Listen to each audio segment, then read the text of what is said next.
Acompáñenme con sus Biblias a la carta de Pablo a los Gálatas. Vamos a continuar esta semana en la carta de Pablo a los Gálatas. Vamos a estar en el capítulo 1, desde el versículo 11 hacia el final de este capítulo. Vamos a continuar esta serie que le hemos puesto por nombre, a ver quién se recuerda: Libres en Cristo. Amén. Libres en Cristo se llama esta serie, basada en la carta de Pablo a los Gálatas. Entonces, como mencionamos en nuestro último estudio, el propósito de esta carta era de que luego del primer viaje que Pablo realizó a aquella región de Galacia, y habiendo fundado varias iglesias, empezaron a llegar a esas iglesias judaizantes, personas que buscaban desacreditar a Pablo y además proclamaban un falso evangelio. ¿Se recuerdan, verdad? Decíamos eso. Y que buscaban perturbar, buscaban arrastrar a los creyentes a las obras de la ley. Es decir, ellos decían que la salvación era obra de Cristo, pero se necesitaba algo más, decían ellos, y era cumplir las obras de la ley. Entonces el peligro era grave, mencionábamos, ¿no?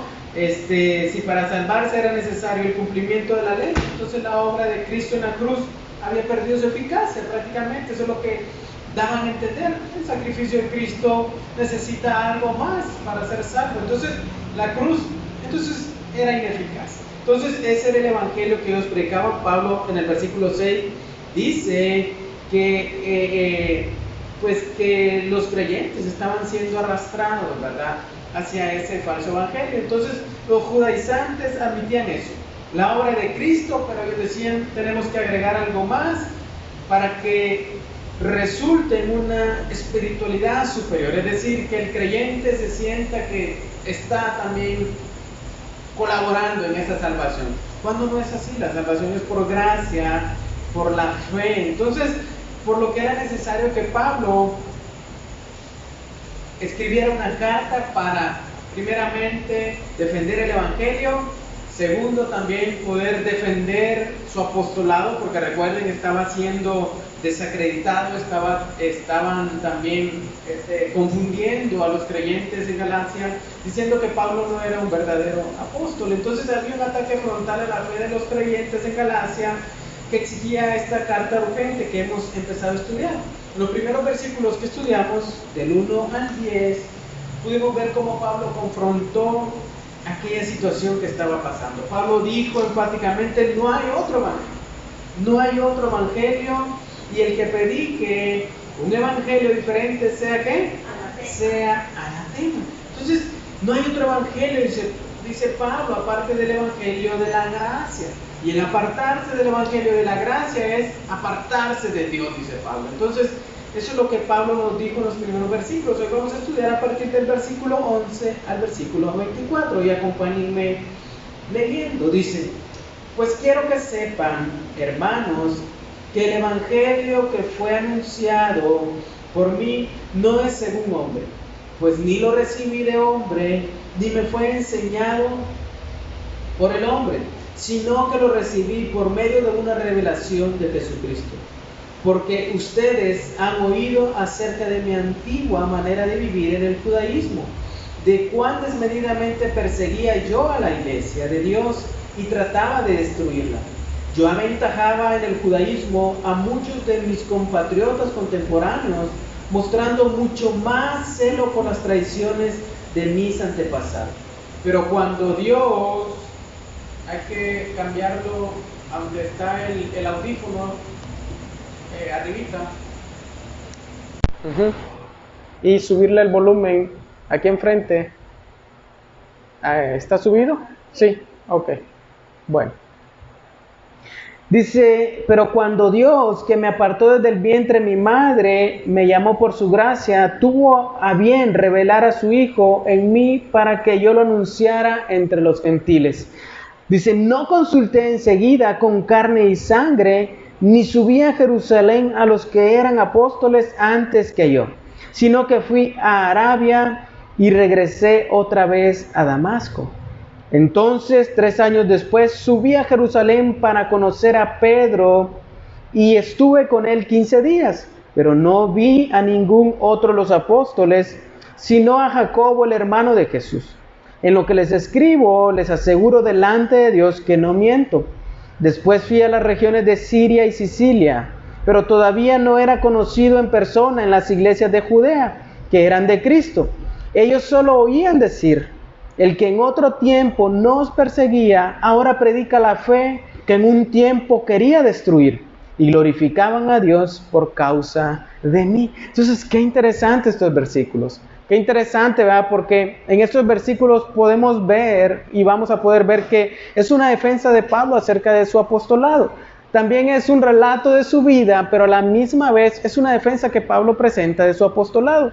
Los judaizantes buscaban la manera de desacreditar a Pablo, buscaban la manera de acusarlo de no ser un verdadero apóstol y de no predicar el verdadero evangelio. Entonces, al recibir esas acusaciones, Pablo tiene que se ve obligado a hablar de sí mismo y presentar estos argumentos para dejar en claro quién lo llamó y cuál había sido el proceso de su conversión. Es por eso que en este capítulo 1 de Gálatas, a partir del versículo 11, vemos esto, el argumento de Pablo en defensa de su apostolado. Y vean el versículo 11. Pues quiero que sepan, este es el primer argumento que Pablo presenta en su defensa. Observemos cómo inicia. Pues quiero que sepan, hermanos, es decir, quiero que ustedes escuchen, que ustedes presten atención a una declaración importante que tengo que hacerles. Notemos, hay un tono un poco más cálido también al llamar a los Gálatas, llamarles hermanos. Les llama hermanos, yo quiero que sepan algo. Bueno, Pablo, ¿qué quieres que sepamos? Que el evangelio que fue anunciado por mí no es según el hombre. Y eso es lo que Pablo quiere que sepan, que el evangelio, que el mensaje que él les ha predicado no tiene origen, no procede humana, no es según el hombre, dice Pablo. ¿Por qué no es de origen humano? En el versículo 12 nos lo dice, porque no lo recibió ¿de quién? De hombre, ni le fue enseñado por el hombre. Es decir, Pablo no se sentó en una escuela o en un seminario o en algún lugar especial como estudiante para recibir la enseñanza del evangelio. Si el mensaje de Pablo procediera de los hombres, entonces, como lo dicen los versículos anteriores, él buscara agradar a los hombres, él buscara quedar bien con los hombres, hallar el favor de los hombres, como lo dice en el versículo 10. Él buscara decirle a los hombres lo que les gusta a ellos oír, que pueden alcanzar la salvación por sus propios méritos, por sus propios esfuerzos. Y eso es lo que Pablo viene a defender, viene a defender el evangelio, viene a defender también el apostolado que él ha recibido. Entonces, ¿de dónde proviene, Pablo, el evangelio que predicas? Pablo les dice que el evangelio que les predicó lo recibió ¿cómo? Por medio de una revelación ¿de qué? De Jesucristo. Observemos, no tiene origen en el hombre, no es según el hombre, no lo recibió por el hombre, sino que lo recibió por medio, ahí dice, de una revelación de Jesucristo. La predicación de Pablo, el evangelio que Pablo predica, procede de Dios y no de los hombres. ¿Por qué? Porque no busca agradar a los hombres, solamente ¿qué? Exaltar a Dios. Es lo que Pablo dice: si yo fuera siervo de los hombres, entonces dejaría de ser siervo de Dios. Mi evangelio, dice Pablo, no procede de los hombres, sino que procede de Dios. ¿Cómo lo va a decir más adelante? Porque busca exaltar a Dios. Entonces él lo recibió por la revelación de Jesucristo, dice. Cuando iba camino a Damasco, ¿se recuerdan? En la cacería de creyentes, en aquella guerra encarnizada que Pablo tenía, como lo dice ahí en el capítulo 9 de Hechos. Pablo iba camino a Damasco y vean el versículo 3, ¿cómo dice? Y mientras viajaba, Hechos 9:3 dice, y mientras viajaba, al acercarse a Damasco, de repente resplandeció a su alrededor una luz del cielo. Y al caer a tierra oyó una voz que le decía: Saulo, Saulo, ¿por qué me persigues? ¿quién eres, Señor? Saulo, el Señor respondió, yo soy Jesús a quien tú persigues. Levántate, entra en la ciudad y se te dirá lo que debes hacer. Noten, ese es el encuentro de Pablo. Capítulo 9 de Hechos, si ustedes llegan a sus casas hoy en la tarde y leen a partir de ese capítulo, van a ver cómo fue ese encuentro de Pablo con Dios. Entonces Pablo, antes llamado Saulo, fue confrontado por el Señor. Fue confrontado por el Señor para luego en ese mismo capítulo decirnos que fue lleno del Espíritu Santo y enseguida empezar a predicar a Jesús. ¿En dónde? En las sinagogas. Donde antes le daban las cartas para perseguir a los creyentes, ahora iba a esos lugares. Dice que aún cuando predicaba confundía a los judíos expertos de la ley, porque ahora predicaba a Jesús a quien antes perseguía. Entonces por eso Pablo dice en 1 Corintios 11, 23, porque yo recibí del Señor lo mismo que les he enseñado. Entonces vean cómo Pablo tiene ese encuentro con el Señor Jesús. Esa revelación, ese evangelio que ahora predica no tiene origen en el hombre.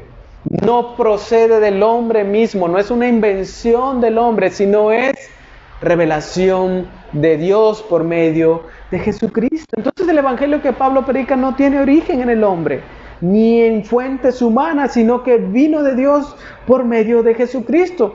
Así que esta verdad que Pablo dice aquí era contraria a la que muchos decían, a las acusaciones que Pablo recibía, que Pablo predicaba un evangelio de hombres, que Pablo era un falso apóstol y que no predicaba un evangelio divino. Pablo dice,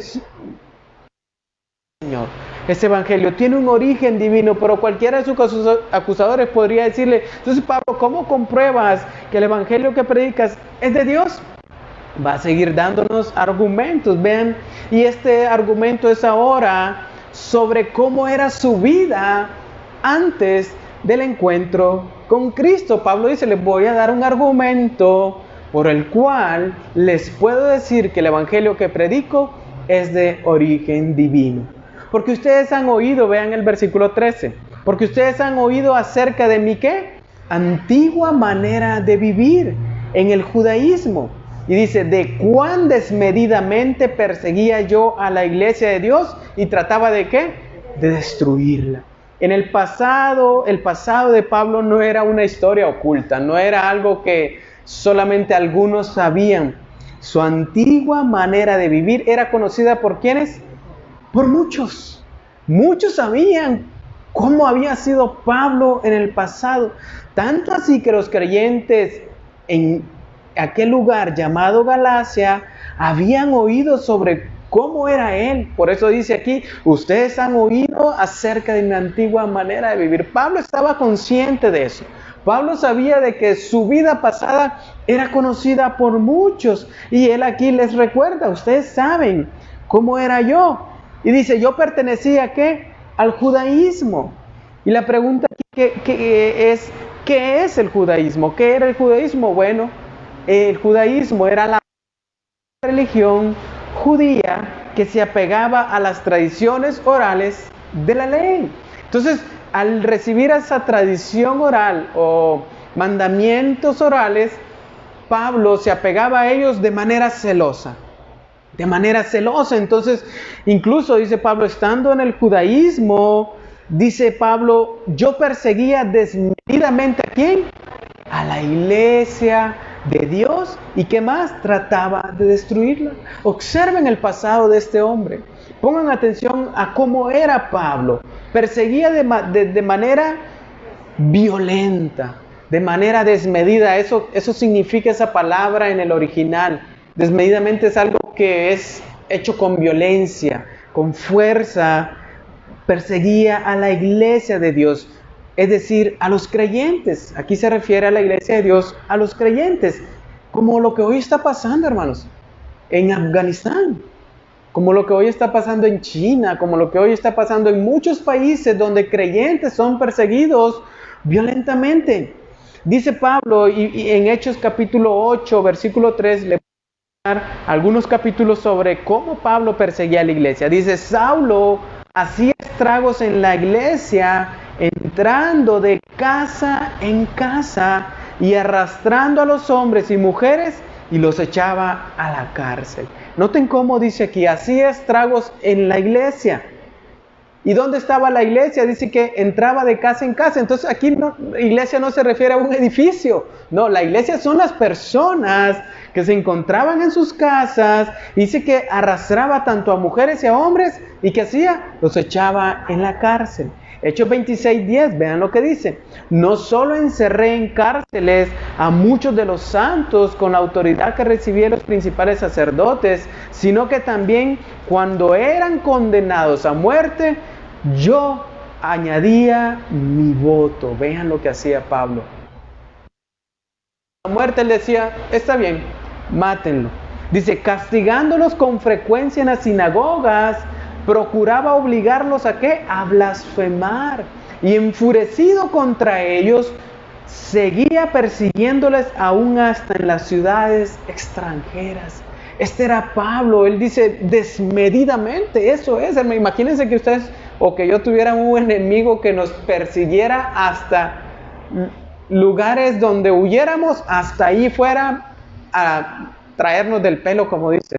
Entonces Pablo los obligaba incluso a blasfemar. Él dice, estaba enfurecido contra ellos. Una furia que Pablo tenía en sí por el mismo celo que él tenía a las tradiciones orales de la ley.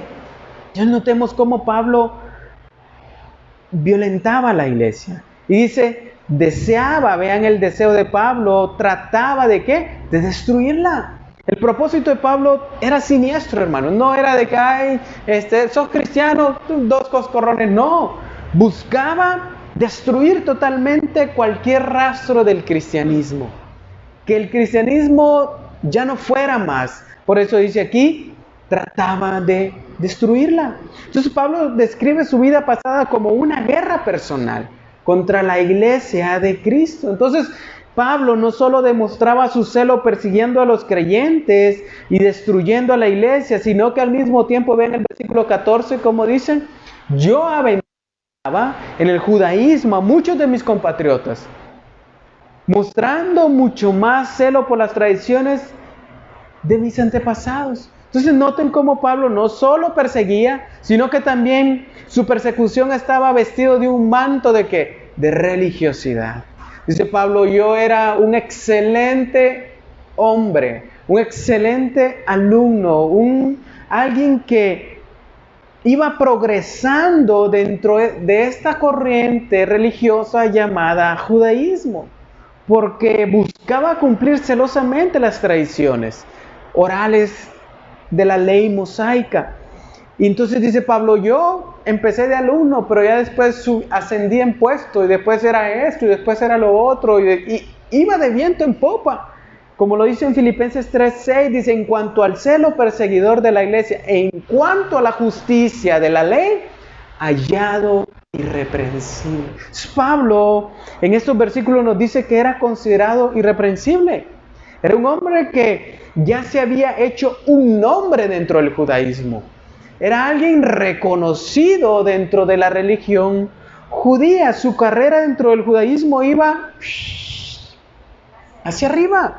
Él iba a llegar a ser un hombre prominente, iba a llegar a ser un hombre importante. Entonces dice Pablo, aparte de perseguir a la iglesia y de buscarla destruir, dentro del judaísmo yo iba mucho más adelante que muchos de mis propios compatriotas. Entonces toda esta vida anterior de persecución contra los creyentes y de ser una persona destacada es mencionada por Pablo para argumentar que el evangelio que él predica era divino, porque ningún hombre, hermanos, ninguna persona podía haber cambiado a un hombre tan radical como Pablo, tan celoso como Pablo, sino hasta que el Señor lo confrontó en aquel camino a Damasco. Hay personas de que no se dejan convencer tan fácilmente con argumentos de otras personas, ¿sí o no?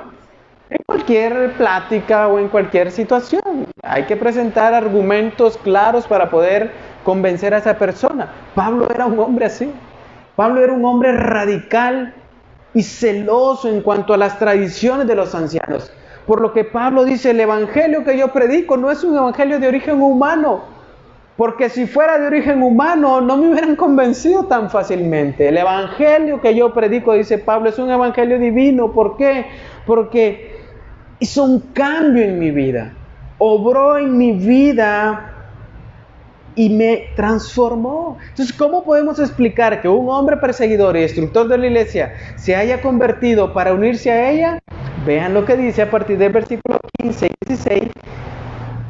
Pablo explica cómo fue ese cambio.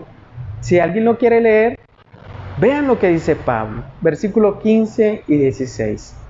Dice, pero cuando Dios, que me apartó desde el vientre de mi madre y me llamó por su gracia, tuvo a bien revelar a su Hijo en mí, para que yo le anunciara entre los gentiles, no consulta enseguida con carne y sangre. Ni sangre.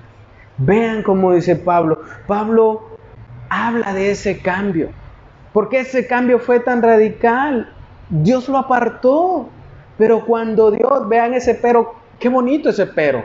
De cómo marca ese contraste entre todo lo que Pablo era y en lo que ahora Dios ha hecho.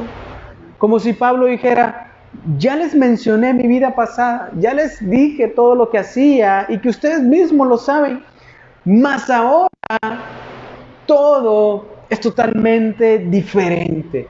Fue Dios quien obró en mi vida. Ese es el argumento de Pablo. El evangelio que predico es de origen divino, porque fue Dios quien obró en mi vida. Fue cuando Dios quiso, cuando Dios en su momento a él le plació revelársele, obró en la vida de Pablo. Noten que en los versículos 15 y 16 el enfoque está en lo que Dios ha hecho por él, en lo que Dios ha hecho por Pablo.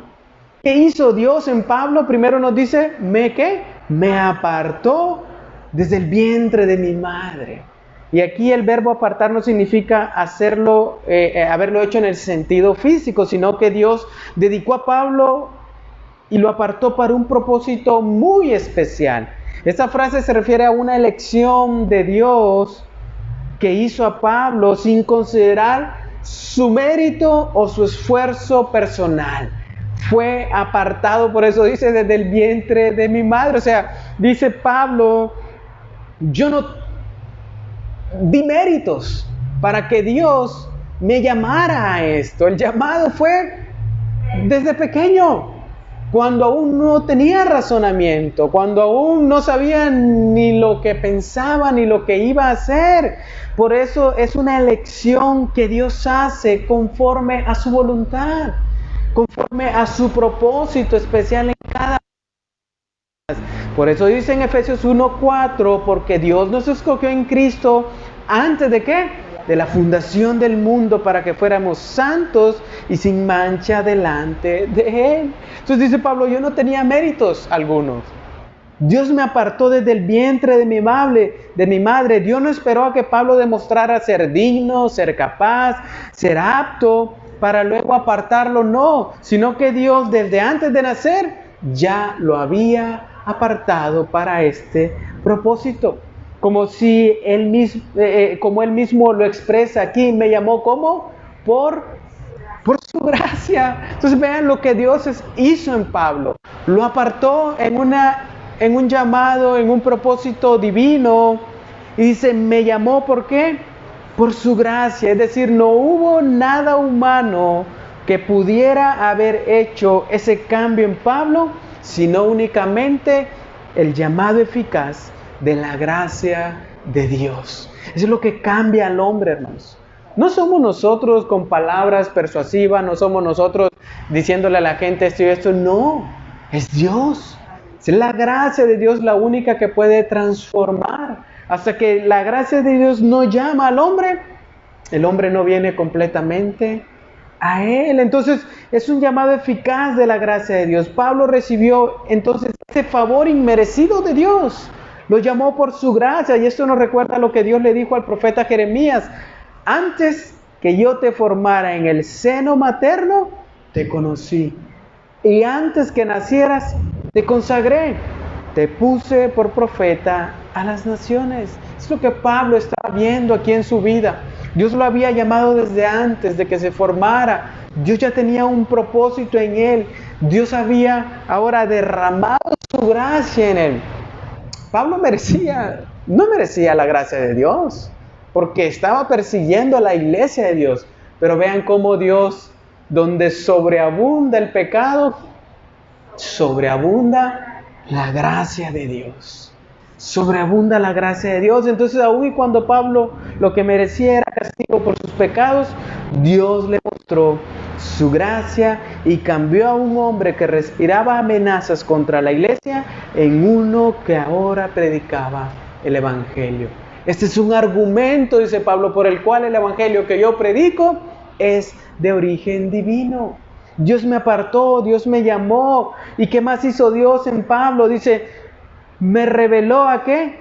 A su Hijo, para que yo lo anunciara entre los gentiles. Entonces, noten el propósito de Dios. Revelar es como quitar las escamas de sus ojos espirituales y de su corazón, así como fueron quitadas en Pablo, ¿no? Ahí en el capítulo 9 de Hechos, dice que cuando Ananías oró por él, Ananías ni quería orar por Pablo, porque Ananías sabía quién era Pablo, un perseguidor, y Ananías con miedito, sí voy, pero híjole, no sé qué me va a pasar. Ananías va y ora por Pablo y dice que cayeron de sus ojos como escamas, sus ojos fueron abiertos y espiritualmente también Pablo vio la luz. Entonces, vean cómo Dios le revela a su Hijo, le revela la gracia de Dios por medio de Jesucristo. Entonces Dios le reveló a su Hijo, aun y cuando Pablo era lo que era, aun y cuando Pablo hacía lo que hacía. Entonces, hermanos, es Dios quien nos revela a su Hijo, es Dios quien abre los corazones. Por eso nuestras oraciones hacia nuestros familiares o personas inconversas que conozcamos es precisamente esto: Dios, revela a tu Hijo en esta persona, revela a Jesucristo en la vida de tal familiar, de tal amigo, de tal persona, porque solamente es esa revelación de Dios que puede transformar al hombre. Entonces, ¿qué propósito entonces tuvo todo esto que Pablo nos mencionó sobre cómo fue su llamado? El propósito era para que Pablo, ¿qué? Anunciara el evangelio entre los gentiles, a los gentiles, es decir, entre aquellos que no eran parte del pueblo de Israel. Recuerden que en el ministerio del Señor Jesucristo Él vino a los suyos, a predicar a los suyos. Pero luego cuando Él asciende en Mateo 28, Él les da esa comisión de ir y predicar el evangelio a cada rincón de este mundo. Y vemos ahora entonces a Pablo recibiendo esa misma encomienda: anunciar el evangelio a aquellos que no eran parte del pueblo de Israel. Y es lo que vemos a lo largo de Hechos en la vida de Pablo, él yendo a lugares remotos a anunciar el evangelio. Entonces Dios le revela a su Hijo en el camino a Damasco y es lleno del Espíritu Santo, e inmediatamente vemos a Pablo sirviendo al Señor, anunciando el evangelio. Es por eso, hermanos, que nosotros no podemos esperar 10, 15, 20, 30 años para decir, le voy a hablar a mi vecino de que conocí al Señor. No, hermanos.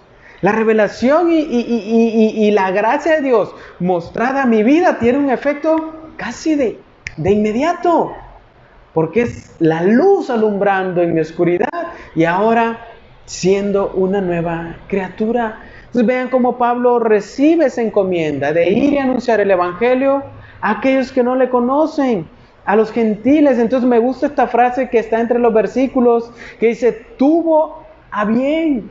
Dios tuvo a bien. Lo que el Señor hizo en Pablo fue entonces por su propio deleite. Eso es lo que significa esa palabra. Dios en su propia satisfacción, Dios en su propio deleite, tuvo a bien mostrarse a Pablo, apartar a Pablo, llamar a Pablo, revelar a su Hijo a Pablo. Eso es lo que significa esa frase.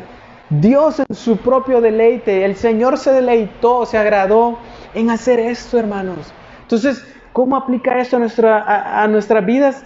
Todo creyente Todo verdadero creyente fue apartado por Dios desde antes de nacer, no por sus méritos, sino por la gracia de Dios. Estamos aquí por la gracia de Dios, no por nuestros propios méritos. No valemos por lo que somos, como cantábamos ahorita, sino por la sangre que Él pagó en la cruz. Entonces fuimos apartados con un propósito que es que servirle y anunciar el Evangelio. Al ser llamados, su Espíritu Santo nos da dones espirituales para edificar a su iglesia. Entonces la salvación tiene el propósito de que proclamemos a Jesucristo al mundo entero, a aquellos que no le conocen. Entonces Dios ha revelado a Jesucristo a Pablo, y es por eso que Pablo afirma de que no había ido con alguien para saber qué es lo que tenía que hacer. Dice Pablo, el Señor me reveló lo que ya tenía que hacer. Por eso, ¿por qué iba yo a ir a consultar a carne y sangre si es Dios quien me reveló y me encomisionó en lo que tenía que hacer? Es por eso que dice en el versículo 16, no consulté enseguida a carne y a sangre. Ya sabía lo que tenía que hacer, dice Pablo, Dios mismo me lo dijo. Versículo 17, ni subí a Jerusalén a los que eran antes apóstoles que yo, sino que fui a Arabia y regresé otra vez a Damasco. ¿Qué es lo que nos está diciendo Pablo? Es que después de su conversión, Pablo no consultó, vean la palabra, enseguida a nadie acerca del Evangelio.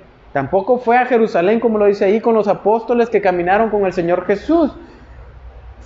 ¿Por qué? Porque, como lo dijimos, incluso Ananías tenía temor de Pablo por todo lo que había escuchado acerca de su vida pasada. Entonces Pablo no va a Jerusalén, sino que sale hacia Arabia para luego regresar a Damasco. En los tiempos de Pablo, Arabia era un desierto cerca de Damasco. Entonces Pablo se mueve entre estos lugares y notemos que todavía no va a Jerusalén para consultar con los demás apóstoles, para estar con ellos. Por el contrario, está entre estos lugares llamados Damasco y Arabia. Y allí Pablo empieza a predicar a Cristo en toda su plenitud, como lo vemos en Hechos capítulo 9, versículo 20. Entonces el punto de Pablo es que no tuvo contacto con los apóstoles después de su conversión. Él no fue y consultó a nadie porque ese era otro argumento en contra de Pablo. Pablo recibió de los hombres el Evangelio. No, dice Pablo, yo lo recibí de parte del Señor. Tanto así que después de mi conversión no fui con ninguno de ellos. No fui a Jerusalén donde estaban aquellos 12 que habían caminado con el Señor. Entonces el punto de Pablo es que no tuvo contacto con nadie después de su conversión, sino que se fue al desierto, donde probablemente Pablo empezó a meditar en la revelación que había tenido. Sabía muy bien. ¿Cuánto tiempo había pasado que había muerto el Señor Jesús? Bueno, aquí tendríamos que ir a Hechos y poder estudiar los acontecimientos y poder ver la cantidad de tiempo que ha pasado ahí, pero lo que Pablo aquí nos va a decir más adelante es que pasó luego un par de años para que él pudiera ir luego a Jerusalén. Entonces probablemente Pablo va al desierto para meditar en esta revelación que ha recibido, sabiendo muy bien que había visto al Señor y que había recibido el Evangelio. Y por eso esto nos confirma aún más de que Pablo no ha recibido el Evangelio de parte de ¿quiénes? De los hombres, sino de Dios. Y vean lo que dice versículo 18. Entonces 3 años después, ¿qué hice? Subí a Jerusalén para conocer a quién, a Pedro, y estuve con él 15 días. Habiendo pasado aquel tiempo en Arabia y Damasco, Pablo ahora viaja después de 3 años a Jerusalén. ¿Qué hizo durante esos 3 años? Posiblemente Pablo anduvo predicando y meditando en las sinagogas, amén, como lo dice ahí en Hechos 9. Inmediatamente Pablo empezó a predicar a Jesucristo en las sinagogas. Entonces Pablo, siendo un hombre importante dentro del judaísmo y siendo un hombre prominente dentro del judaísmo, Pablo pudo haber dicho, pues, ya me convertí, Entonces voy a ir con los apóstoles y que me tomen así como que, venite con nosotros, vamos a formar un grupo élite aquí de personas que tengan mucho conocimiento. No, Pablo dice, no fue así. Hasta después de 3 años subí a Jerusalén para conocer a Pedro. Entonces, ¿cuál era el propósito de ese viaje? Precisamente ese, conocer a Pedro y estar con él. Entonces Pablo llega a Jerusalén, contacta a Pedro, le manda un WhatsApp y le dice, Pedro, voy llegando a Jerusalén, ¿dónde estás? ¿Verdad? Y permanece con él 15 días. ¿Qué platicaron Pedro y Pablo? Pues no lo sabemos, no hay ningún relato que nos diga eso, pero posiblemente, hermanos, compartieron de sus experiencias. La vida que Pedro quizás pasó durante aquellos 3 años y medio con Jesús. Pablo quizás contándole de esa revelación que había tenido con el Señor y de cómo ahora predicaba en las sinagogas y anunciaba el Evangelio, y quizás sobre planes futuros para ir y predicar a otros lugares. No lo sabemos, pero podemos pensar o quizás deducir que esos eran quizás las pláticas que tenían. Entonces aquí hay una lección importante, hermanos, para nosotros como creyentes y obreros en la viña del Señor. Aunque tengamos diferentes ministerios, el Evangelio es el mismo. Por eso vemos a Pablo que va y busca a Pedro, busca el compañerismo, sabiendo que en la unidad hay ¿qué? Hay fortaleza. Hoy muchos líderes y pastores no se hablan, no se saludan y le dicen a sus ovejas, no vayas a tal iglesia, no te juntes con aquellos. Pero no, vemos a Pablo y a Pedro buscando la unidad, porque sabían que en la unidad había fortaleza. Entonces, al relatar esto, Pablo está diciendo, el evangelio que predico no me fue impartido por los hombres. Otro argumento más para demostrarle a sus acusadores de que el evangelio que él predicaba era de origen divino. ¿Por qué? Porque hasta 3 años después de mi conversión conocí a los que eran los apóstoles que anduvieron con el Señor Jesús. Versículo 19. Pero no había ningún otro de los apóstoles, sino a Jacobo, Santiago, el hermano del Señor. Estando en Jerusalén, Pablo solo pudo conocer a Pedro como apóstol y a Jacobo, que es Santiago, y dice aquí, hermano del Señor. Jacobo es llamado hermano del Señor. ¿Por qué? Porque salió del mismo vientre que Jesús. Entonces, es hermano en cuanto a la naturaleza humana y en cuanto a la naturaleza espiritual. Entonces, ¿tenía Jesús más hermanos carnales? ¿Qué nos dice la palabra aquí? Que sí. Es un argumento también que en la iglesia tradicional romana se dice que Jesús fue único hijo y que no hubo más hermanos. Aquí se nos dice, Pablo confirma de que Jesús tenía un hijo llamado Jacobo, es decir, Santiago, varios hermanos, y uno de ellos era Jacobo. Entonces, sabiendo Pablo que sus acusadores podrían poner en tela de juicio la forma en la que él presentaba los hechos, dice Pablo, en lo que les escribo, les aseguro delante de Dios que no les estoy echando mentiras, como dice, no les estoy echando aquí mentiras, dice Pablo, delante del Señor les aseguro que esto es verdad. Entonces Pablo afirma solemnemente, apelando, vean, a la presencia y a la omnisciencia de Dios mismo, que todo lo que está diciendo es verdad. Y notemos cómo Pablo habla con la verdad, conociendo que Dios está en todo lugar y que Dios conoce cada uno de nuestros pensamientos. Entonces, una pregunta aquí importante que hacernos es, cuando nosotros hablamos con otras personas, ¿lo hacemos de la misma manera sabiendo que Dios está en todo lugar, que Dios es omnisciente, que Dios es omnipresente y que conoce y que sabe todo lo que pensamos y decimos? Por eso Pablo aquí dice, lo que digo, pongo a Dios como testigo de que no miento. Me encanta un poema que escribió una persona anónima, dice, al pensar, al hablar, al leer, al escribir, cuando cantas, cuando caminas, cuando buscas placer, para librarte de todo mal en casa y fuera de ella, vive siempre como bajo los ojos de tu Señor. Es importante, hermanos, que todo lo que hagamos, que todo lo que hablemos, que todo lo que pensamos, sepamos que la presencia y la omnisciencia de Dios están allí. Que están allí. Por eso dice Pablo, no les miento, no les echo mentiras. Lo que les he dicho es cierto. Entonces Pablo continúa, después fui a las regiones de Siria y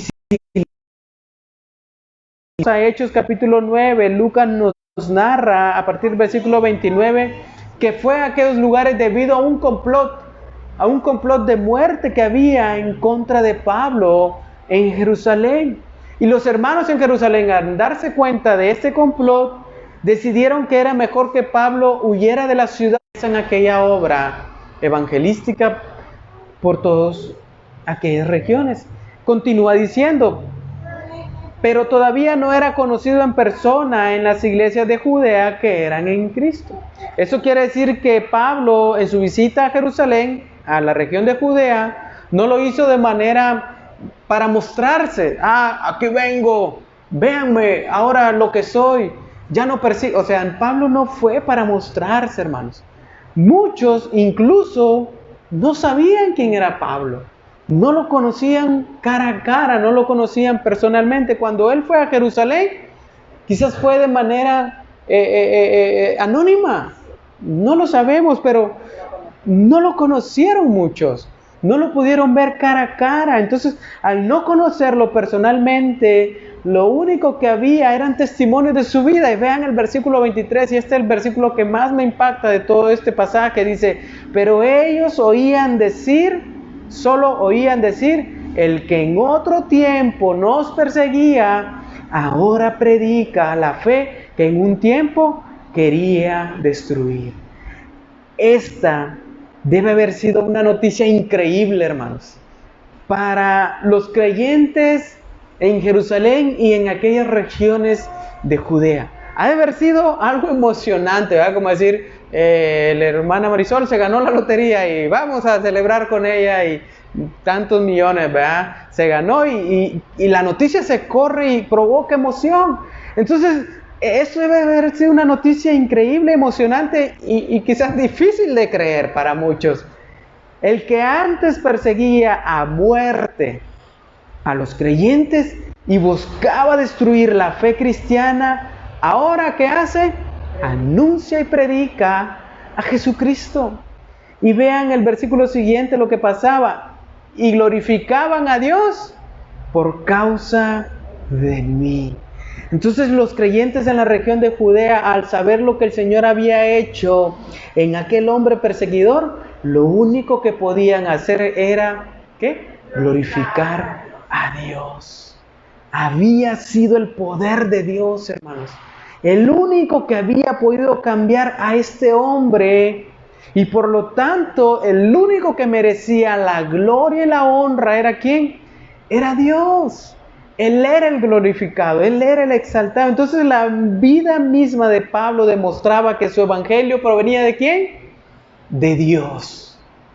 ¿Por qué? Porque aún los demás daban testimonio de eso. Entonces observemos el contraste entre la relación de Saulo con los creyentes, infundiéndoles temor, y ahora la relación de Pablo con los creyentes, ahora trayendo gloria a Dios. Entonces, eso me habla de un pasado. Yo aquí en mi Biblia marqué un cambio radical en Pablo, un cambio visible en su vida. Hubo un cambio visible entre la vida pasada de Pablo y su vida presente. La gente tenía ahora un testimonio diferente de Pablo. Y preguntas para meditar: ¿cómo te conoce la gente ahora que dices que eres creyente? ¿Ven un cambio así de radical en tu vida? Quizás antes que éramos mal hablados, vulgares para hablar, y ahora cuando nos escuchan hablar, nos ven hablar o nos escuchan hablar diferente, etcétera. Antes que tomábamos y bebíamos y fumábamos y esto y lo otro, ahora ven un cambio diferente en nuestra vida. Dicen así como de Pablo, dicen de nosotros, este era así y ahora es así. Y glorifico a Dios por lo que Dios hizo en su vida. Otra pregunta sería, ¿glorifican a Dios las personas al ver tu vida? Al ver el poder de Dios en tu vida. Entonces, vean, si hemos creído en el verdadero evangelio, nuestra vida será diferente. Será diferente. Si no es diferente, quiere decir que hemos inventado un evangelio a nuestro modo y lo hemos amoldado a nuestro propio placer. Pablo demuestra, hermanos, que el evangelio verdadero que hace, transforma. Pablo demuestra que el verdadero evangelio, el que viene de Dios, cambia las vidas. Cualquier otro evangelio te pinta de fachada, pero no transforma. Entonces, como conclusión, hermanos, no podemos cambiar el evangelio, porque es de origen divino. Las buenas nuevas por las cuales los hombres y las mujeres pueden ser salvos, es el evangelio divino. Entonces, hoy en día hay judaizantes modernos que rechazan el evangelio divino y buscan desacreditar al que predica. ¿Y qué hacen? Quieren añadir obras para que las personas vean y piensen que son salvas. Y en los días de Pablo, los judaizantes querían añadir a la salvación algo más. Y hoy en día hay pastores, líderes que buscan precisamente eso, añadir a la salvación algo más. Cosas como cumple con la organización esto y lo otro. Cumple con estos sacramentos y entrarás en el reino de los cielos. Tienes que dar esto de tu dinero y tienes que hacer esto, etcétera, etcétera. Le podríamos añadir aquí más cosas que hemos escuchado. Incluso se atreven a decir que tienen nuevas revelaciones por las cuales pueden llevar a la salvación a las personas. Entonces, vean qué interesante. Pablo dice, no podemos cambiar el verdadero evangelio, porque es el verdadero evangelio el único que puede transformar las vidas de las personas. Cuando el pecador confía en Cristo, nace de nuevo y es libre, porque ha sido redimido y comprado con la sangre de Cristo. ¿Y ahora qué? Es puesto en libertad. Ya no está bajo la esclavitud del pecado y de Satanás, ni tampoco de entonces debe estar atado a sistemas religiosos humanos que buscan esa esclavitud, no, sino que solamente debe vivir para su Señor y su Salvador. Entonces es lo que Pablo está diciendo, el evangelio trae libertad, el evangelio nos da libertad para vivir el verdadero evangelio, pero el evangelio pervertido que busca esclavizarte a un sistema religioso humano. Entonces, qué interesante, ¿no? Lo que hemos podido ver en estos versículos. ¿Qué les parece si le damos gracias a Dios por la oportunidad que nos da de estudiar eso, y hermanos, y de poder ver en Pablo ese testimonio de la verdad de Dios obrando en su vida? Entonces, el evangelio que Pablo predica es divino, porque tiene ese poder para transformar. Amén. Gracias, Señor, te damos en esta tarde. Gracias por tu amor, gracias por tu fidelidad en nuestras vidas, Señor. Y gracias, Señor, porque nos permites abrir tu palabra, Señor. Poder estudiarla, poder ver, Señor, que tu palabra es verdad. Que tu palabra tiene el poder para transformar nuestras vidas si verdaderamente hemos creído, Señor. Y que es tu gracia, es tu favor inmerecido, el único, Señor, que puede operar un cambio en nosotros, Señor. Ayúdanos, Señor, a siempre predicar esta verdad. Ayúdanos, Señor, a poder predicar esta verdad a los demás. El evangelio que es por la gracia de Dios. El evangelio que trae libertad. Y que esta verdad pueda provocar esa transformación en nuestras vidas, Señor. Que pueda haber un antes y un después en cada uno de nosotros, Señor. Para que los demás, al ver nuestra vida, Señor, puedan glorificarte y puedan exaltarte, Señor. Gracias te damos, Señor, en esta tarde por tu palabra. Gracias por la vida de mis hermanos hoy aquí presentes, Señor. Y por aquellos también que nos ven a través del internet, Señor. Te pedimos que donde llegue tu palabra, tú puedas hacer esa obra en cada corazón, Señor. Gracias te damos en esta tarde, en el nombre de Jesús. Amén y amén.